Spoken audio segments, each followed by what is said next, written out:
കരുണയുടെ നൊവേന 3-ാം ദിവസം. ഭക്തി തീഷ്ണതയും വിശ്വസ്തതയുമുള്ള എല്ലാ ആത്മാക്കളെയും ഇന്ന് എൻ്റെ അടുക്കൽ കൊണ്ടുവരിക. എൻ്റെ കരുണാസാഗരത്തിൽ അവരെ മുക്കിയെടുക്കുക. കുരിശിൻ്റെ വഴിയിൽ എനിക്ക് ആശ്വാസം പകർന്നത് ഈ ആത്മാക്കളാണ്. കൈപ്പേറിയ കഥനക്കടലിൻ്റെ നടുവിൽ ആശ്വാസത്തിൻ്റെ തുള്ളികൾ പകർന്നത് അവരായിരുന്നു. ഖണ്ഡിക 12:14. നിയോഗം. ഭക്തിയും തീഷ്ണതയും വിശ്വസ്തതയുമുള്ള ദൈവവിശ്വാസികൾക്ക് ദൈവകരുണ സമൃദ്ധമായി ലഭിക്കുന്നതിനും ആത്മീയ ശക്തി ജ്വലിക്കുന്നതിനും വേണ്ടി പ്രാർത്ഥിക്കുക. ഏറ്റവും കരുണയുള്ള ഈശോയെ, അങ്ങയുടെ കരുണയുടെ നിക്ഷേപത്തിൽ നിന്നും ഞങ്ങൾക്ക് എല്ലാവർക്കും സമൃദ്ധമായ അളവിൽ പ്രസാദവരങ്ങൾ വർഷിക്കണമേ. സഹതാപനിർഭരമായ അങ്ങയുടെ ഹൃദയത്തിൽ ഞങ്ങൾക്ക് അഭയം നൽകണമേ. അങ്ങയിൽ നിന്ന് അകന്നു പോകുവാൻ ഞങ്ങളെ അനുവദിക്കരുതേ.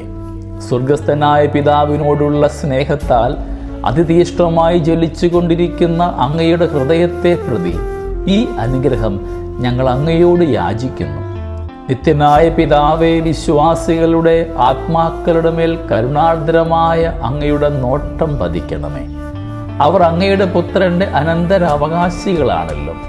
അങ്ങേ പുത്രന്റെ കഠിന പീഡകളെ പ്രതി അങ്ങയുടെ അനുഗ്രഹങ്ങൾ അവരിൽ ചൊരിയണമേ.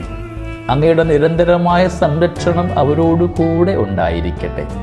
അങ്ങനെ അവർ അങ്ങയോടുള്ള സ്നേഹത്തിൽ പരാജയപ്പെടാതിരിക്കട്ടെ. അങ്ങയിലുള്ള പരിശുദ്ധമായ വിശ്വാസത്താൽ അവർ ഉറച്ചു നിൽക്കട്ടെ. സ്വർഗത്തിലുള്ള എല്ലാ മാലാഖമാരോടും വിശുദ്ധരോടും കൂടെ അങ്ങയുടെ അളവില്ലാത്ത കരുണയെ മഹത്വപ്പെടുത്തുന്നതിന് അവർക്കിടയാകട്ടെ, ഇപ്പോഴും എപ്പോഴും എന്നേക്കും. ആമേൻ. കാരുണ്യവാനായ ഈശോയുടെ സംരക്ഷണം നമ്മുടെ അനുദിന ജീവിതത്തിൽ എന്നും ഉണ്ടായിരിക്കട്ടെ. നമ്മുടെ കർത്താവ് ഈശോ മിശിഹായുടെ കൃപയും പിതാവായ ദൈവത്തിന്റെ സ്നേഹവും പരിശുദ്ധാത്മാവിന്റെ സഹവാസവും നമ്മെല്ലാവരോടും കൂടെ ഉണ്ടായിരിക്കട്ടെ, ഇപ്പോഴും എപ്പോഴും എന്നേക്കും. ആമേൻ.